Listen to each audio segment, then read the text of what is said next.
Welcome back, everybody. Thank you for joining me here today so that we can discuss Cocaine Quarterback. Great title, but this is a three-part docuseries on Amazon Prime about a dude named Owen Hansen. Now, Owen was a great athlete. He even got a scholarship to play collegiate volleyball, but he was kind of falling behind some of his teammates, like, elite level athletes.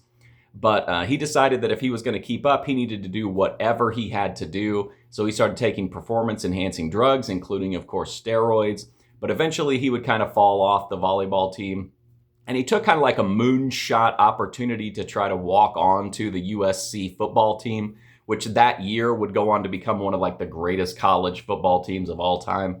And he somehow made it on. He continued to stack on the performance enhancing drugs and became like a doctor to his teammates, even of telling them like what could help them recover faster, what they could, what illicit banned substances they could take to bounce back faster or whatever. And eventually that kind of like familiarity with moving drugs around and stuff led him to working with the Sinaloa cartel of moving different types of drugs across borders and whatnot.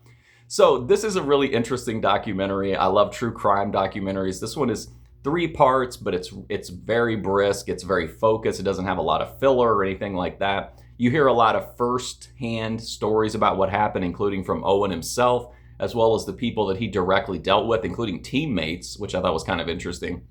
But, when you're talking about stuff with the cartel, there's always going to be like some stuff that we'll never know.